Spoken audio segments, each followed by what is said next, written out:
All right, let's see what he had to say. I haven't watched this video Or yet. so.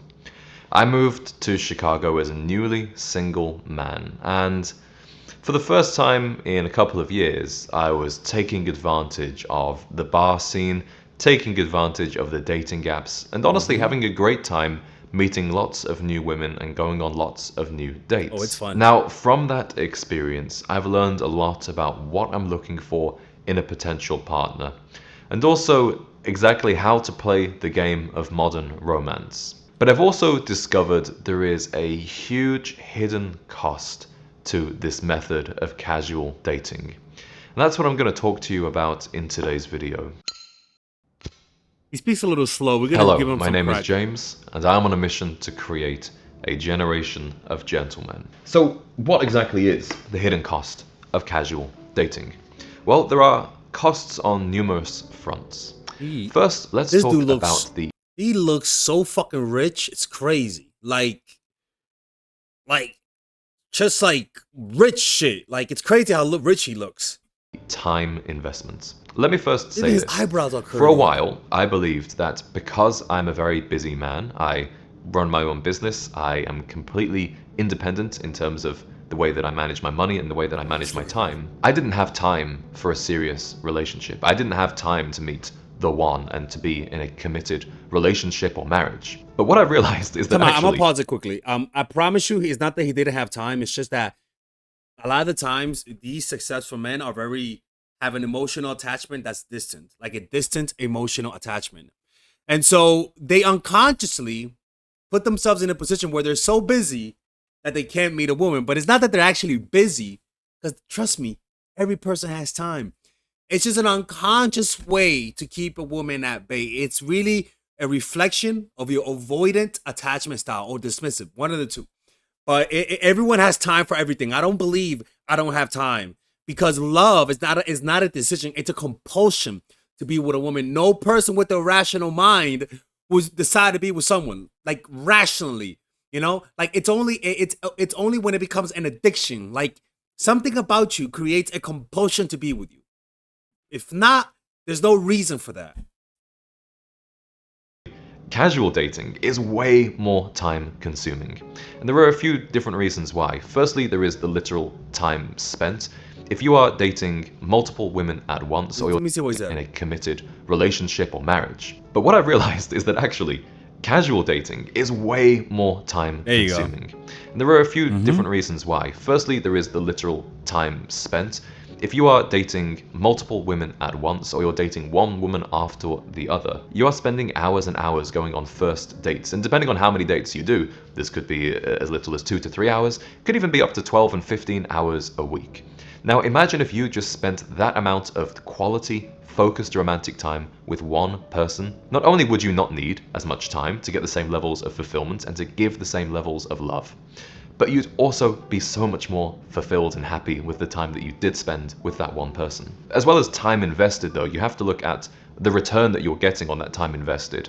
Casual dating can feel like playing a game of snakes and ladders. Maybe you remember that game when you were a kid, and you start making progress throughout the board. You go on the second date, the third date, and then you realize that she's not what you're looking for, or she decides you're not what she is looking for, and you're back to square one and you're going on a first date or you're in the talking stage with somebody else. Then maybe you go on a first date with them, not the match. Okay, we're down the ladder, back to square one. Or down the snake, I suppose it was. I don't remember the game, but I think you get the point. Whereas within a committed relationship, you are constantly progressing, and every moment of quality time that you spend with her, every date you go on, it only strengthens your relationship. So that's the times. Yeah, I mean, it depends, right? Like it depends on honestly. You got to know how to make good decisions with people. Like sometimes some people are not good discernment. Like they don't discern good character, and so they end up in the most toxic relationship. It's better off to be alone. So it's kind of like it truly does depend on the person's decision making, and a lot of the times that depends on the type of family they were raised in, and a lot it's very difficult. Man, it's crazy, but sometimes it's difficult to unsee what you saw in childhood. So sometimes if your parents were only single their whole lives, that's all you learn. So you will find ways to stay single because that's all you saw as a child, right? Um, so it really does depend on what you saw in growing up. side of things covered. Now let's talk about the costs, because I hate to look in the mirror and say this, but I have to admit, I've spent thousands of dollars Yeah. over the last 6 months alone going on dates with women that I knew from the get-go did not have the potential to be a Yeah. long-term partner for me. And no, I'm not Yeah. going to beat myself up over I this. mean, it's Did I have a fun. great time? Did I have a good experience? Did I spend lots of money on myself in the process? Yeah, it's Yes, fun. I did. But when I think about my future goals, where would I be now if I had taken that money instead and put it towards the future or toward investing in myself? And Me honestly, too. would I exchange those experiences for the money? Well, in some cases, yes. In some cases, no. Right? I had some wonderful times and made some wonderful memories with some lovely women. I've also made some not so wonderful memories with some women that were a little bit more so-so. But that is the game that we play. I will honestly say that all of the women I've dated this year have been absolutely wonderful. I've had a good time with all of them. They've all shown good levels of emotional, well, actually not all of them. Most of them have shown very good levels of emotional maturity, intelligence, depth, conversation, even superficial things like the way they dressed, the way they behaved were very, very feminine and very ladylike. So honestly, no regrets on that front. But Honestly, for me, I just go with the women that I get along with the most. Like, it doesn't matter whether or not you're tall, short. You know what I'm saying? It's really for me. It's, do we get along really well? Do we have good chemistry? That's all that matters. If we have good chemistry, well, you can't work everything out. You got to be compatible, and then after that, the chemistry part.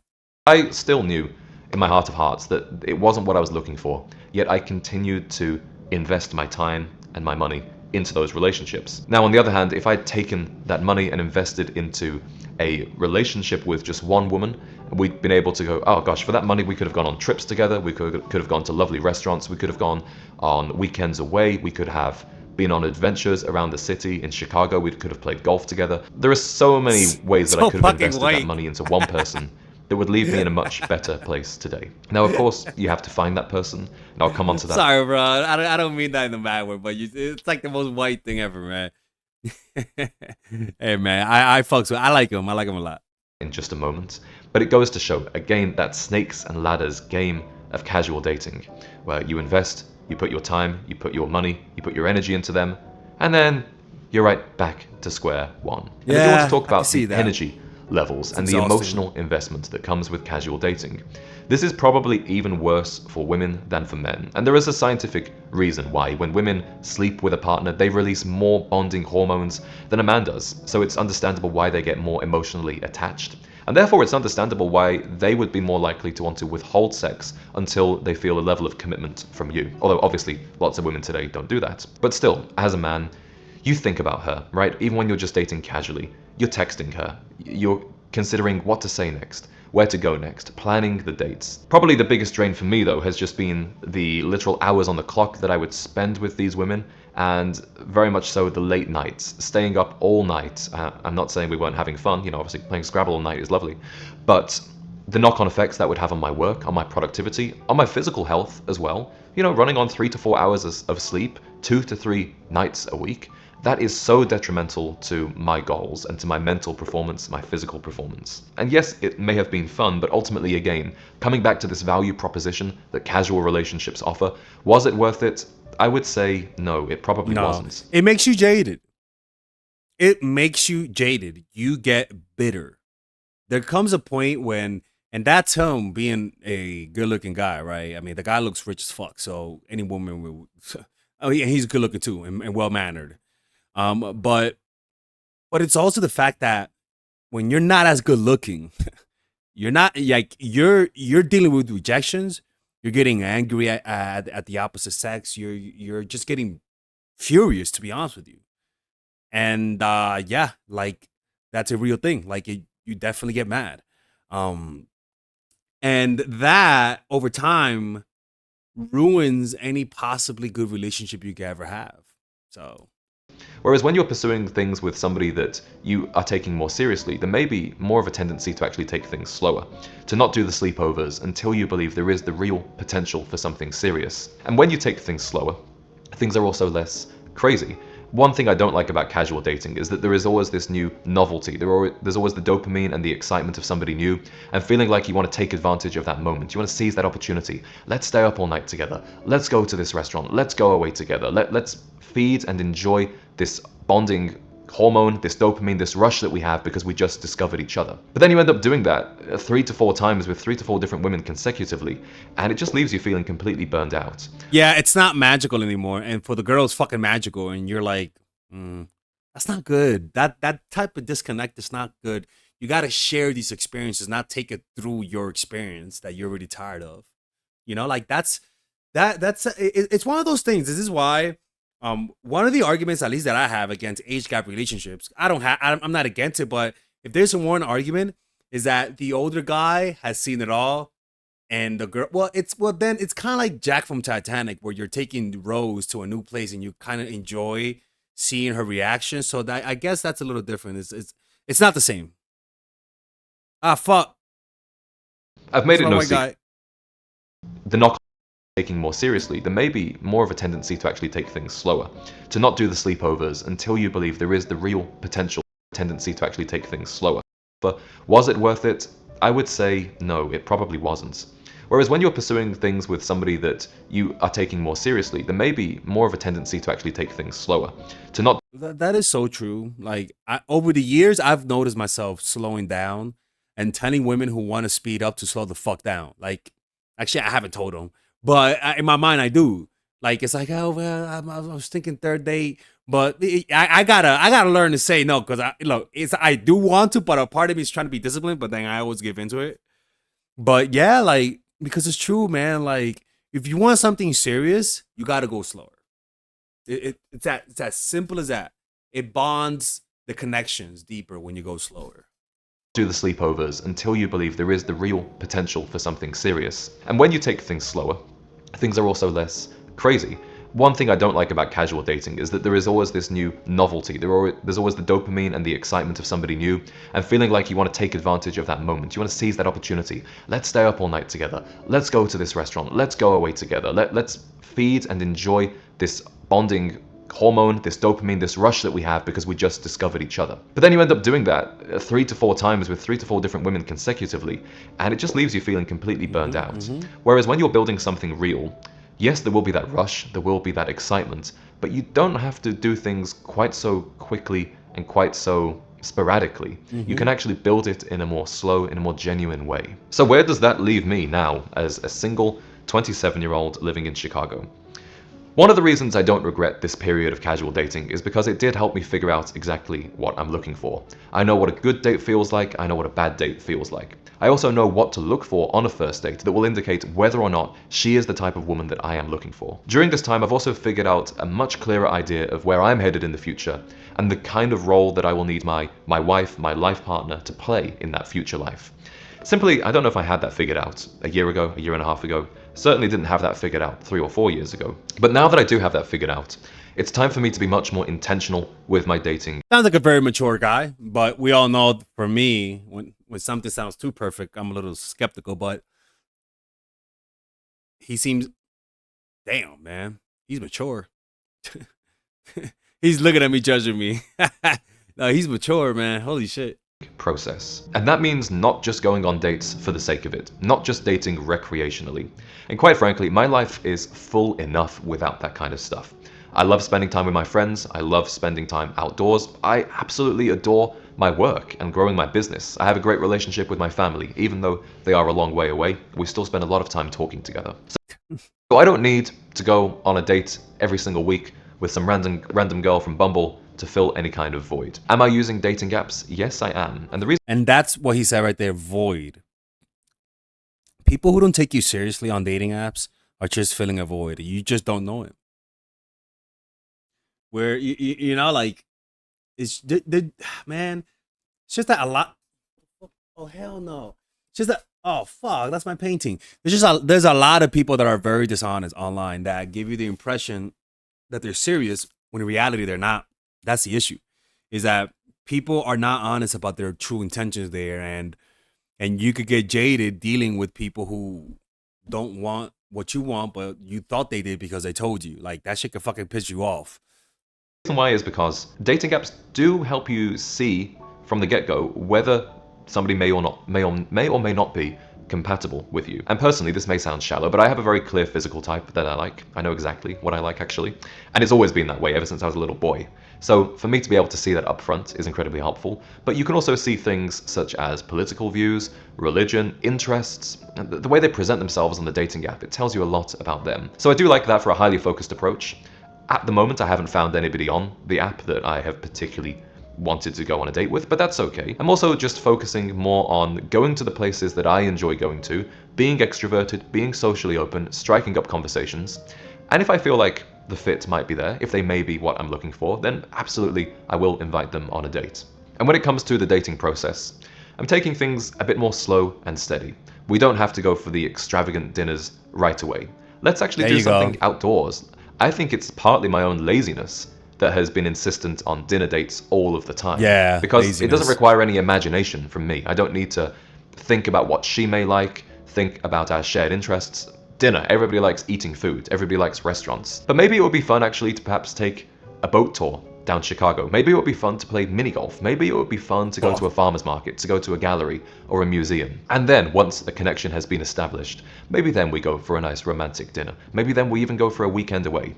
I'm not afraid to invest in the right person, but previously I've been throwing darts at a board with a blindfold on and leaking money out of both pockets in the process. So, as you can probably tell, I'm Yeah. not too disheartened, I'm not too mad with myself.